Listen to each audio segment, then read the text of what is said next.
All right, so today we have something different. It's a Kia. For once, it's not mine. Who could have gone a rental car? Maybe it's the other guy with the Volkswagen.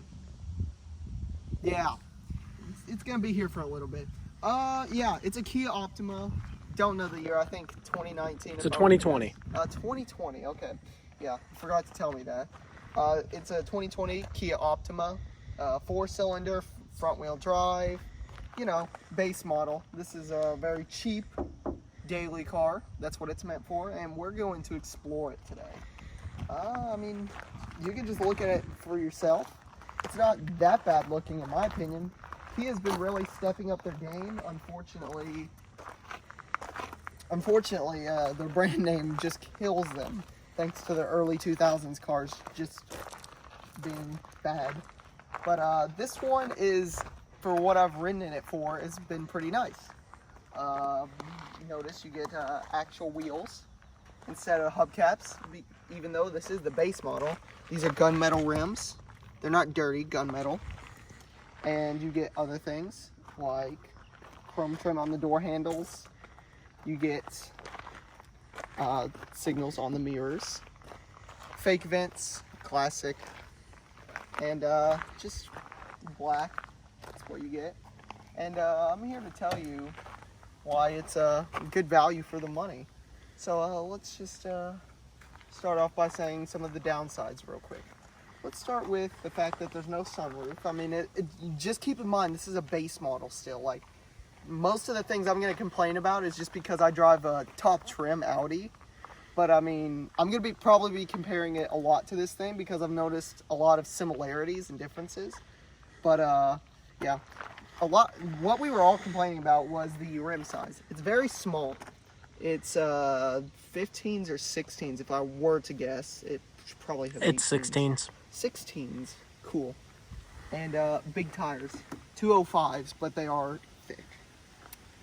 And I mean, this thing, you'd be surprised by how well it rides. We'll get to that later.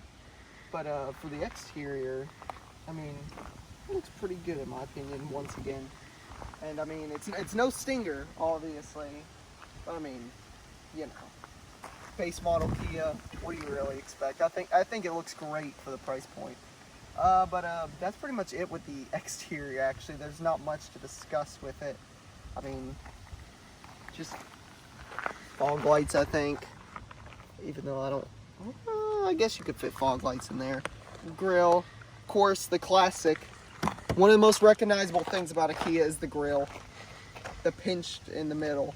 Almost a BMW, except it's not split. And yeah, let's move into the interior now. Okay, so now we're in the Kia. Noise. Yeah, it makes noise when you turn it off. That's a feature. You can turn that off, but I'm not going to. I actually like that noise. It's checking the system right now. I don't know why. This thing is just going to work as like... Well, I mean, it has a lot of like electronics. All cars do. This car has a 2 screens, like my car does. And it has very Volkswagen-y gauges with the classic circle with the red arrow. Yeah, I mean, a lot of cars do that, but I mean, it's just, I think Volkswagen when I think of it. It's probably because I've been in Justin's car too much. This steering wheel, I mean, I wouldn't want to wake up to it every day, but I mean, if I had to get from point A to point B, it'd be just fine if I didn't care about cars. If I did care about cars, and well, it'd be a different story. You get a lot of menus here. Mile and hours, you get your trip info, stuff like that, fuel economy. I get the same things in my car, except I think I get one more menu. Yeah, I get a couple more menus for like just making the display very big for like average speed and stuff. And then of course you can, tire pressure, drive to display. No, we have like 2.4 bars or something. Attention level. This is for how long you've been driving, I believe. And I don't know much about it. Then the lane keep assist, which is yeah, this car has lane keep assist, which is just a feature we're seeing in more and more cars. It's great. It's personally probably my favorite feature of all these new cars. But that's pretty much it for the center screen, I believe. So we'll move over to this one where it is actually very customizable.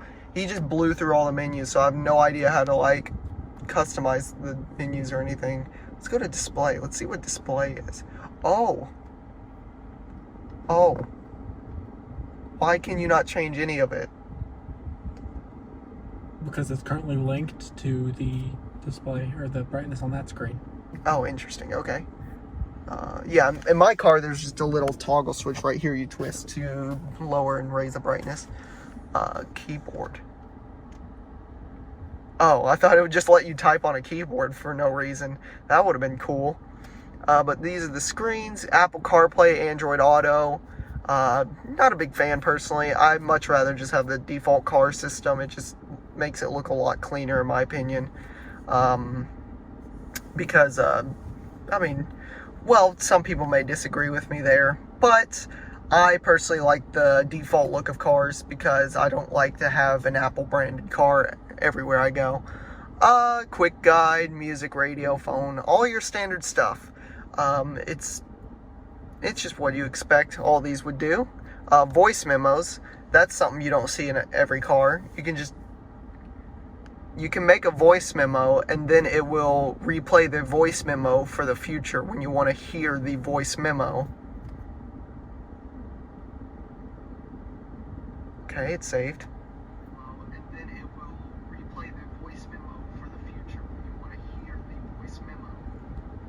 Yeah, so it will do that, and I'm not going to even bother deleting that. The screen is very responsive, actually. I like it a lot. It will just go forever, it feels like, without lagging one bit. It's great. And yeah, you get buttons down here too. This is a programmable button for those of you curious. A lot of cars are doing that now. You used to never see that, but now you get a lot of cars with programmable buttons because people like the stuff that they can program. Steering wheel buttons are as follows: menu button, okay, cancel, cruise. Everyone's familiar with that. Then you got your call buttons here and your volume buttons. No buttons down there, no buttons up there, obviously. Then here's where you get all your lane keep assistant stuff. You can open the fuel door, the trunk, and the traction control button. And here's your gear lever with your drive modes. You get 3 drive modes. You get Sport, Comfort, and Eco. And yeah, we'll look at this owner's manual real quick because it is a big boy. That's thicker than any other German owner's manual I've ever seen in my life. Like, that's insane. And while we're at it, we better show them the Optima manual and show them what features that we could have that it's explaining how to use in the car that we don't have the features in. Such as...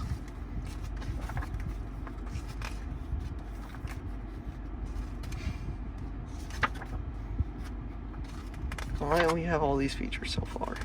We don't have that. We don't have that one though. We don't have the drive button. We don't have the engine start stop button. We have a key.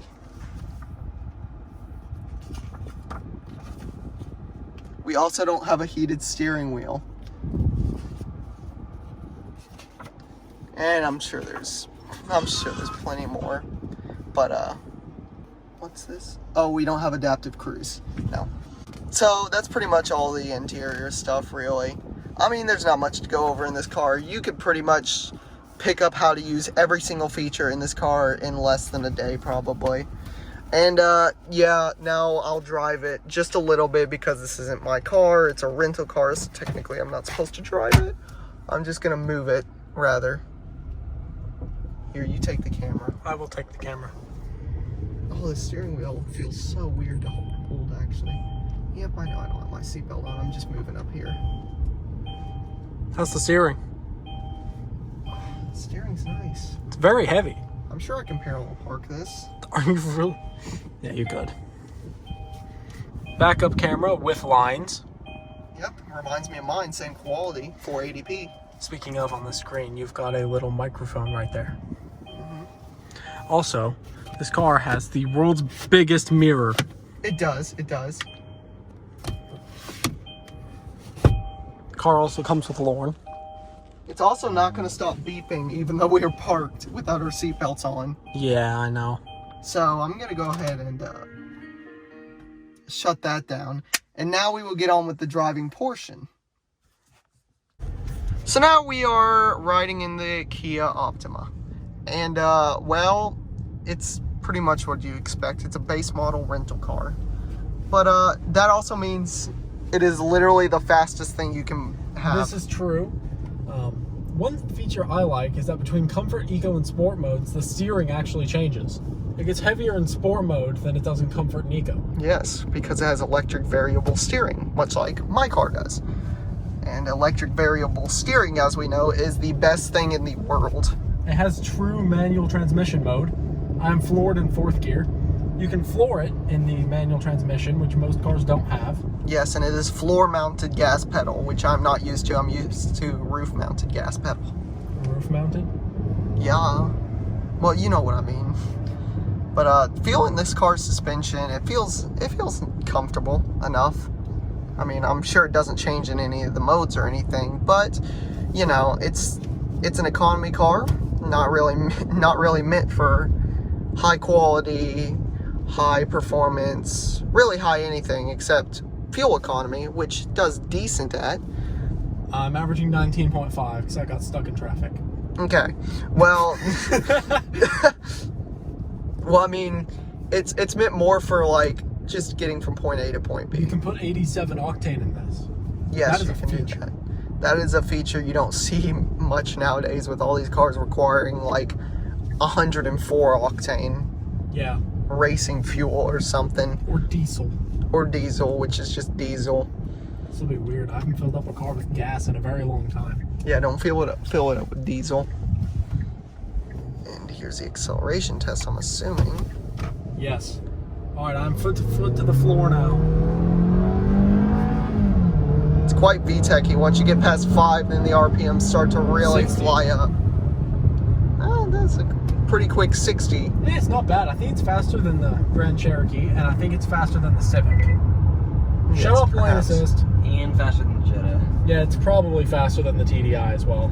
Yes. And I mean, I've been in a lot of fast cars, so obviously it's not going to knock my socks off or anything, but I'll say it's very impressive. It is very impressive. When the lane keep assist is active and you go out of your lane, it will.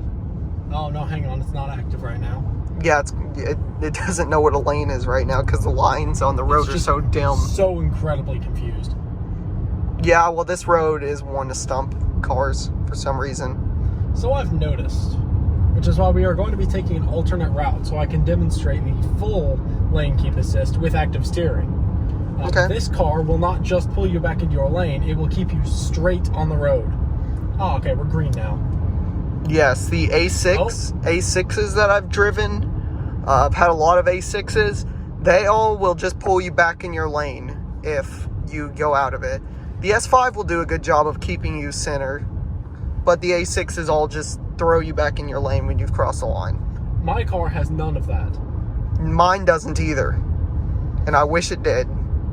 This car has blind spot monitors, lane keep assist, no active cruise control in this base model here. Where's the blind spot? Oh, I see They them. are on the mirrors. Oh, okay. Yeah, I'm used to having a big light somewhere because on my mom's Nissan, they're right here. On my car, they're on the inside of the mirror. So I'm used to having an actual light, but I mean, I guess that works too. Okay, so now the car is actually driving itself. As you'll see, oh, never mind, it just disactivated. All right, now it's activated again. And it should just pull us back right here. Steering wheel is currently turning itself. I am not touching a single thing right now. Yep. We are just keeping on pace on our path, just going on our way, enjoying our time here. Oh, Keep hands on steering wheel. there's the message. You get that in every car, though. Is that There's a Previa? Toyota Previa for sale. That's a car I want to drive. I'd love to see a review on a Previa.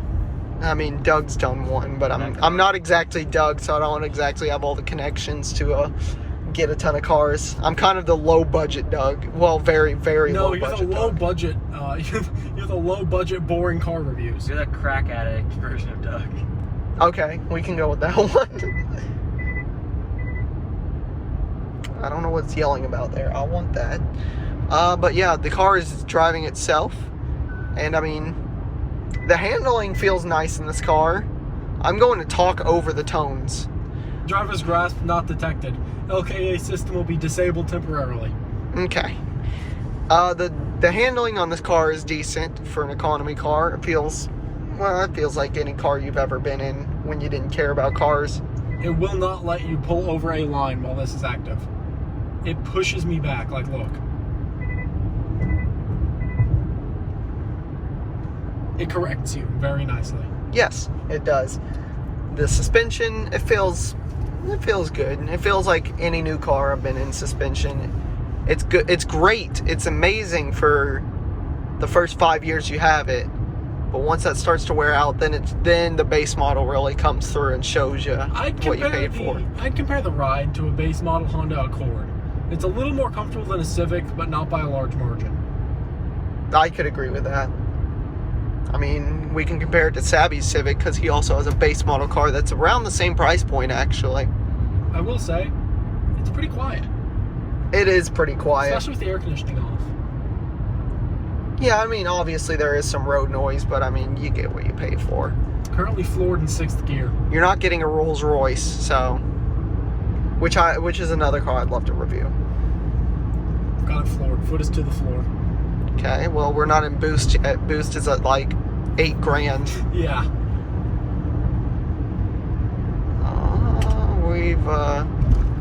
I think that'll about do it for this car review right here. Yeah, I think so too. I think this is a very solid daily driver. I think this car will keep you happy on your daily commute for many, many years.